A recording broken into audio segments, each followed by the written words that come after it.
Hello everyone, मेरे चाहने वाले, मुझसे मोहब्बत करने वाले सबको मेरा सलाम। पाकिस्तान के फेडरल कैपिटल इस्लामाबाद से अब्बास शबीर आपसे मुखातिब है। वर्ल्ड कप की गहमा गहमी भारत में जारी है। बड़ा मज़ा आ रहा है वर्ल्ड कप के मैचेस देखने का। कल जिस तरीके से न्यूजीलैंड ने श्रीलंका को हराया है और पाकिस्तान की उम्मीदों पर पानी फेर दिया है, यहाँ पर तो लोग रो रहे हैं क्योंकि लोगों के पास एक ही उम्मीद थी कि बेंगलुरु में बारिश हो जाए, न्यूजीलैंड को 1 पॉइंट मिले, पाकिस्तान इंग्लैंड से आसानी से जीत जाए और वर्ल्ड कप के सेमीफाइनल के अंदर पहुंच जाए। लेकिन ऐसा कुछ भी नहीं हुआ। तमाम उम्मीदें दम तोड़ गई हैं। पाकिस्तान टीम सामान पैक कर रही है। अगर तो इंग्लैंड इफ़ एंड बट्स ही हैं, और बड़े मुश्किल इफ़ एंड बट्स हैं।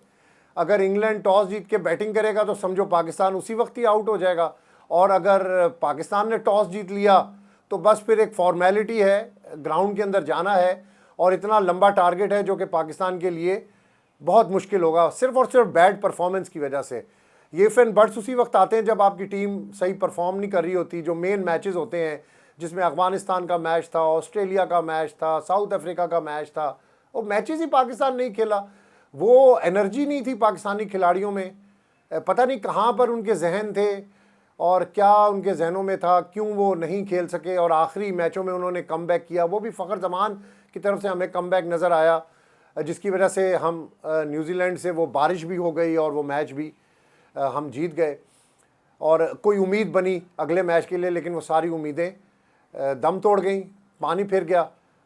वो मैं आपसे बात कर रहा था कि बड़ा स्ट्रॉन्ग मेंटली और फिज़िकल होना पड़ता है आपको इतने बड़े इवेंट्स के लिए। लेकिन बदकिस्मती से हमारी टीम नहीं हो सकी। वो मुझे कल कोई दोस्त बता रहे थे, बड़ा मुझे अजीब सा सुन के लगा कि खिलाड़ियों का फोकस है क्रिकेट के ऊपर।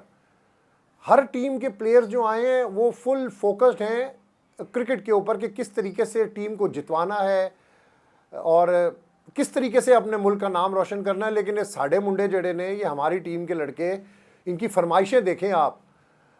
इन्होंने कोलकाता में एक दिन रेस्ट डे किया, अगले दिन ऑप्शनल ट्रेनिंग थी, वो भी इन्होंने स्किप की, और कुछ प्लेयर्स गोल्फ खेलने के लिए चले गए। और मुझे किसी ने बताया कि कुछ प्लेयर्स जिद कर रहे थे कि हमें फ़िल्म दिखाने के लिए ले जाएं। आप देखें कि आप वर्ल्ड कप खेलने गए हैं और आप ये डिमांड कर रहे हैं कि हमें फ़िल्म दिखाने लेके जाएं। फिर कुछ को शॉपिंग करने लेकर गए। ये बच्चों की तरह जो ज़िद्दें हैं ना खिलाड़ियों की, ये नॉन प्रोफेशनलिज्म की झलक होती है। आप, इसका मतलब है अपनी क्रिकेट के ऊपर फोकस्ड ही नहीं है। आपको क्रिकेट के ऊपर फोकस करना चाहिए था। फिल्में शिल्में बंदा देखता ही रहता है। आप लोग पूरी दुनिया फिरते हैं, कहीं भी फिल्में देख सकते हैं।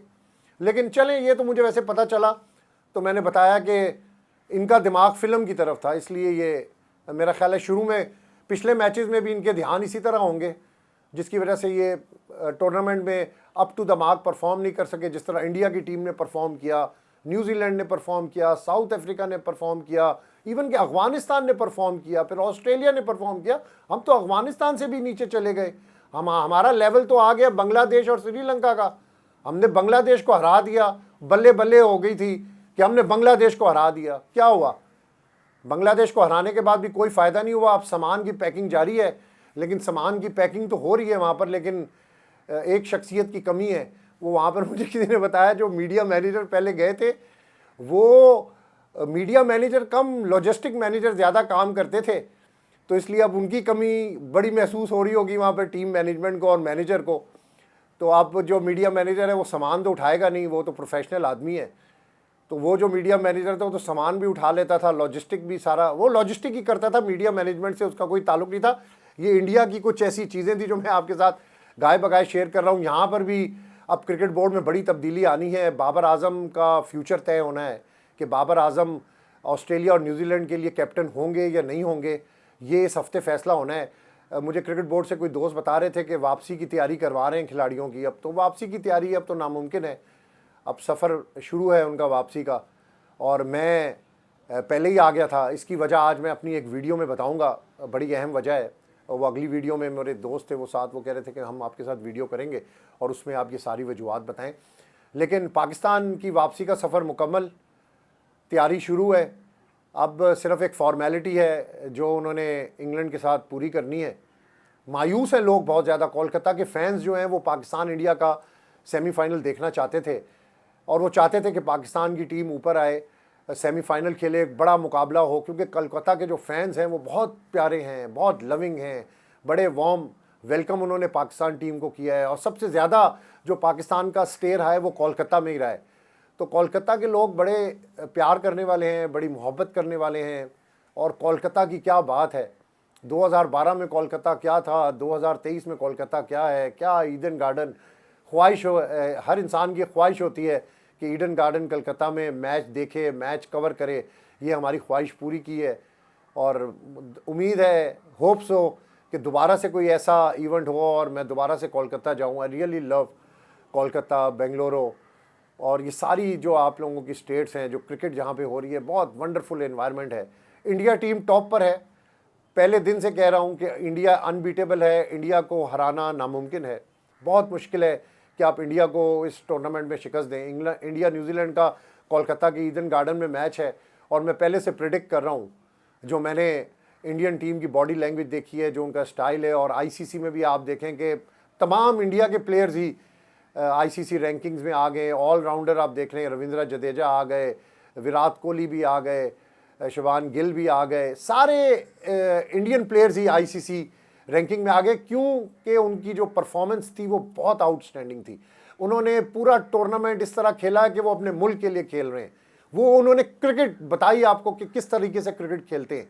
ठीक है, उनके होम ग्राउंड्स थे, लेकिन होम ग्राउंड्स के बाद होम कंडीशन से जो फ़ायदा उठाना होता है वो सबसे बड़ा फ़ायदा होता है और वो सबसे बड़ी बात होती है। तो इसलिए इंडिया अनबीटेबल है और इंडिया ही मेरी नज़र में फाइनलिस्ट है। और फाइनल में अगर इंडिया पहुंच गया तो फिर इंडिया को हराना, वैसे भी अभी सेमीफाइनल में भी इंडिया को हराना नामुमकिन है और फाइनल में भी इंडिया को हराना बहुत मुश्किल हो जाएगा, क्योंकि होम ग्राउंड है और होम सपोर्ट भी बहुत ज़्यादा है। आईसीसी में भी रैंकिंग में तमाम प्लेयर्स आ चुके हैं, लेकिन पाकिस्तान का सफ़र अब मुकम्मल हुआ चाहता है। मैनेजमेंट में तब्दीलियाँ होंगी नेक्स्ट वीक, मुमकिन है कि कप्तान भी तब्दील हों, तो बहुत सारे फ़ैसले बाकी हैं। श्रीलंका ने तो पहले ही अपना बोर्ड सारा ऊपर नीचे कर दिया है, सारी टीम भी उनकी चेंज हो रही है आइंदा दिनों में। इंग्लैंड भी जब अपने मुल्क पहुंचेगा तो उनका भी अभी इंतज़ार है कि वहाँ पर उनके साथ क्या होता है, उनमें भी कोई चेंजेस होंगी, उनकी भी गलतियों के सुधार के लिए डेफिनेटली वो कुछ ना कुछ सोच रहे होंगे।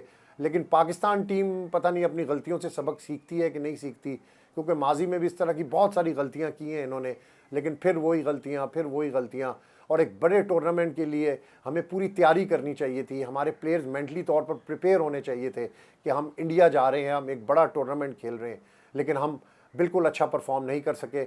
और वहाँ के जो शायकीन हैं उनको भी बहुत ज़्यादा मायूसी हुई कि पाकिस्तान टॉप में नहीं पहुँचा। सेमीफाइनल एक बहुत बड़ा सेमीफाइनल होता, अगर ईडन गार्डन कोलकाता में ये मैच होता तो मैंने भी ये चीज़ें स्मेल की थी और मुझे पता था कि ये एंड बट्स के ऊपर बड़ा मुश्किल होता है, 95% कोई चांसेस नहीं होते।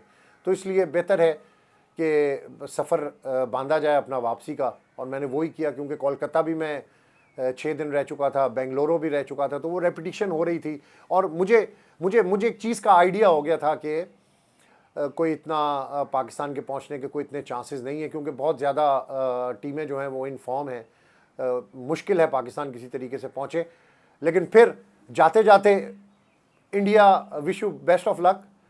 आपने बताया है कि बड़ी टीम है आप किस तरह खेले अपने होम ग्राउंड्स के ऊपर, आपने हर टीम को गिराया और मुझे बड़ी खुशी हुई इंडिया का सारा स्ट्रक्चर देखकर। ईडन गार्डन कलकत्ता में एक तरफ ग्राउंड पे मैच हो रहा था, सामने विकेट्स लगी हुई थी, वहाँ पर नेट्स हो रहे थे। तो यार मैं कहता हूँ कि कमाल। हमें भी इस तरह अपना डोमेस्टिक स्ट्रक्चर, इस तरह क्रिकेट अपनी ठीक करने की बहुत ज़रूरत है, वरना हम हॉकी की तरह हमारा ज़वाल हो जाएगा। हम बिल्कुल उसी पोजीशन के ऊपर जा रहे हैं कि अगर अब हमने एक साल के अंदर अपनी क्रिकेट को बेहतर ना की तो हमारा भी शायद वही हाल हो, क्योंकि बड़े इवेंट्स के अंदर ही टीम का पता चलता है कि टीम ने कैसा परफॉर्म करना है, और बड़े इवेंट्स के अंदर ही टीम का एक इम्तिहान होता है। लेकिन पाकिस्तान बदकिस्मती से उस इम्तिहान में बुरी तरीके से नाकाम हुई है। पूरी कौम को पाकिस्तान टीम की कारकर्दगी पर मायूसी हुई है, और मैं समझता हूँ कि अब बेहतरी की ज़रूरत है, शदीद बेहतरी की ज़रूरत है, ताकि आइंदा जो हमारा क्रिकेट के अंदर एक राज है हम उसको बरकरार रख सकें और अपने पाकिस्तानी फ़ैन्स को, जो पूरी दुनिया में हमारी टीम के फैंस हैं, स्पेशली कोलकाता, बेंगलुरु में जहाँ जहाँ जाता था वहाँ पर पाकिस्तान टीम को देखने के लिए लोग तरस रहे होते थे, खिलाड़ियों को खड़े होते थे, इंतज़ार कर रहे होते थे। तो ये उनकी मोहब्बत थी। हम उनकी मोहब्बतों को भी पूरा नहीं कर सके, हम इतना भी नहीं कर सके कि हम इंडिया में अपनी टीम को सेमीफाइनल तक पहुंचाते। बहरहाल ये सब किस्मत की बात है, किस्मत के साथ साथ अच्छी परफॉर्मेंस की बात है। आपने अच्छा परफॉर्म नहीं किया, इसलिए आप वर्ल्ड कप से फारिग हो रहे हैं। अब्बास शबीर को इजाज़त दीजिएगा, दोबारा लाइव सेशन के अंदर भी आपके साथ आऊँगा, मज़ीद वीडियोस भी आपके साथ शेयर करता रहूँगा। लेकिन पाकिस्तान वर्ल्ड कप से हार चुका है, बाहर हो चुका है। इंग्लैंड से जीतना पाकिस्तान के लिए नामुमकिन है। अब्बास शबीर को इजाज़त दीजिएगा, अल्लाह ने के बाद।